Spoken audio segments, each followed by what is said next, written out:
Uma situação nova também é a possibilidade de autodenúncia do empreendedor.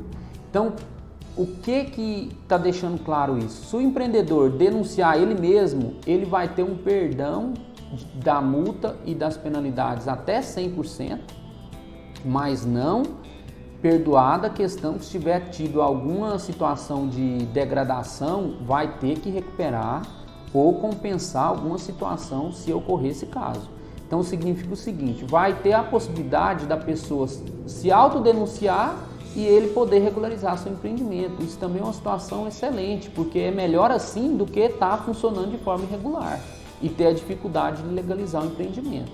Outra situação que quando a atividade for paralisada, tem que ser comunicada ao órgão ambiental e, se for o caso, apresentar um PRAD, o Plano de Recuperação de Área Degradada, para recuperar essa área. Nos casos de empreendimentos de significativo impacto ambiental, esses vão ser feitos as vistorias antes da liberação da LP, da LI e da LO.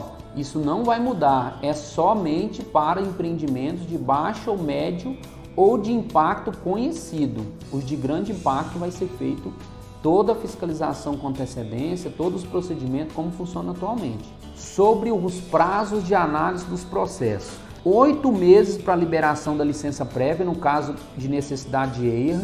4 meses para a licença prévia nos outros casos de empreendimentos com menor fator de complexidade. 3 meses para a liberação da LI, da LO, da LC e da LAU, que é a licença de instalação, operação, licença corretiva e a licença ambiental única. E 6 meses para a liberação das licenças pelo sistema trifásico, que no caso é a sequência da LP, LI e da LO. O prazo para recurso de qualquer situação de notificações ou alguma coisa nesse sentido continua conforme a legislação do processo administrativo do Estado de Goiás, que são 20 dias. Isso nada vai mudar. Outra questão que vai ter uma alteração, porque ainda está em projeto, a gente precisa ver como vai ser isso na Câmara dos Deputados, é que conforme a Política Nacional de Resíduos Sólidos, o artigo 10, é obrigado a fazer a publicação no Diário Oficial do Estado e num jornal de grande circulação. Conforme a proposta desse projeto de lei, vai ser necessário apenas fazer a publicação em um jornal de grande circulação.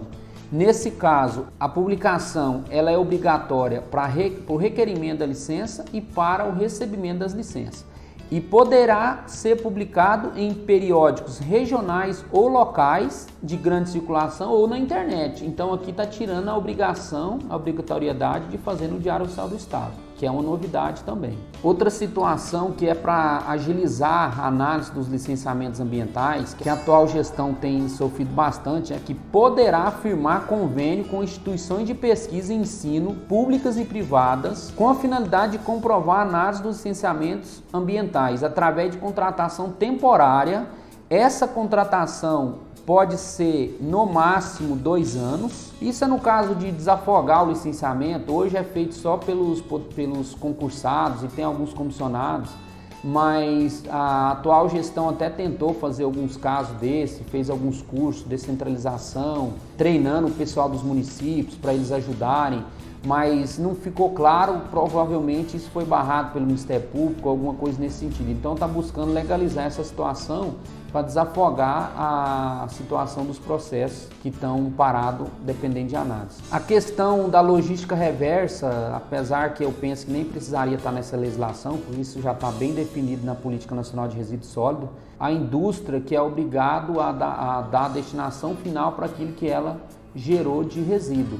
Então, no caso do agrotóxico, por exemplo, um exemplo claro, quem é responsável por isso é o INPEV, que faz o convênio com as associações, e todas as embalagens vazias de agrotóxicos que as indústrias químicas fabricam, utilizam essas embalagens para colocar os produtos, ela é obrigada a dar a destinação final, e isso é feito através de convênio, através do INPEV, que o INPEV faz todo o procedimento, através das associações, e depois dá a destinação final adequada. No início eu comentei uma situação que eu acho preocupante, é que no artigo 64 desse projeto de lei coloca que o órgão ambiental tem ainda 1 ano para regulamentar a classificação dos empreendimentos. Então isso aí vai gerar uma subjetividade muito grande nesse princípio, E eu penso que o ideal já era definir isso de forma que venha anexo a essa legislação. Aqui já vem anexo a questão das taxas, poderia ter mais um anexo falando sobre essa classificação, porque o órgão ambiental ele tem condição de apresentar isso para os deputados e já ser definido isso imediatamente para não gerar subjetividade.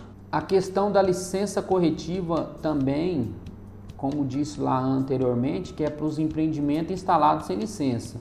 E aqui está colocando um artigo específico para a barragem que também vai poder fazer essa situação de obter a licença corretiva, a LC. Esses dias eu trouxe uma situação, qual que é a área correta para a APP de barragens construída artificialmente. O novo Código Florestal, ele fala que isso fica a cargo do órgão ambiental competente. A APP de barragens está sendo definida nesse projeto de lei que se a lâmina d'água for até 10 hectares, vão ser 10 metros de APP. Se a lâmina d'água for de 10 a 75, vão ser 15 metros de APP. Se a lâmina d'água for de 75 a 500 hectares, vão ser 30 metros APP. E se a lâmina d'água for acima de 500 hectares, vão ser 50 metros de APP. É uma novidade que isso não está definido em lei, falava que ficava a cargo do licenciamento ambiental. Agora vai ficar definido. Novidades sobre a descarga de fundo que precisa ser construída nas barragens. A outorga de uso da água hoje ela não é liberada se essa descarga de fundo não estiver já construída e instalada. Aqui está colocando uma situação que pode ser instalada 2 anos após a liberação da licença ambiental.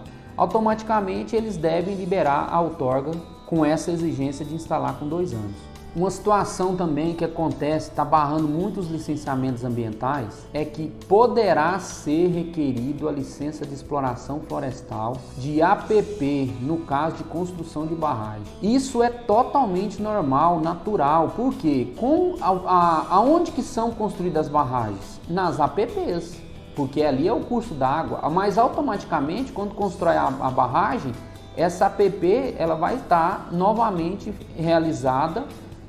Terá que ser feito a recuperação, o plantio de mudas nativas da APP conforme a construção da barragem, que vai depender da lâmina d'água dessa barragem. Também está sendo colocado aqui que poderá ser criado um fundo para cobrança de uso dos recursos hídricos e poderá ser administrado por um fundo privado e não pelo Fundo Estadual do Meio Ambiente, que ele é público. Sempre que vai obter algum tipo de outorga dos recursos hídricos, no caso de poço, mini poço, precisa instalar o hidrômetro, e agora está sendo cobrado também o eurímetro. Isso tem todo o sentido para saber o quanto que vai ser a explotação de água, qual o período que vai ser e qual que é a vazão que vai ser requerida. Então isso é para cumprir a legislação, que só pode 16 horas, e no caso das irrigações agora também estão cobrando para colocar o hidrômetro e colocar também o eurímetro. Isso também tem todo sentido, porque toda outorga, quando é liberada, ela tem qual que é o período que pode ser irrigado, captada aquela água. E também tem quantas horas pode ter o funcionamento. Isso é para fazer o automonitoramento daquele uso do recurso hídrico. Totalmente natural essa situação.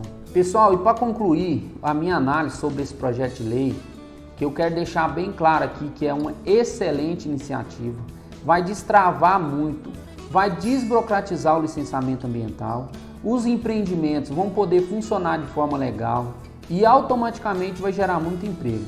Uma situação importante também, que através desse projeto de lei vem para trazer uma segurança para os empreendimentos, é que existe uma lei hoje que você só pode construir ou funcionar empreendimento uma distância mínima de 200 metros do curso d'água, nesse caso, quando há geração de efluente. Com essa legislação, essa lei está sendo extinguida, de forma que a necessidade vai ser apenas respeitar a área de preservação permanente. E tendo controle de poluição e desses efluentes, não deixando esse efluente ir por curso hídrico, ou se for tratado conforme a legislação ambiental exige, não vai ter nenhum problema.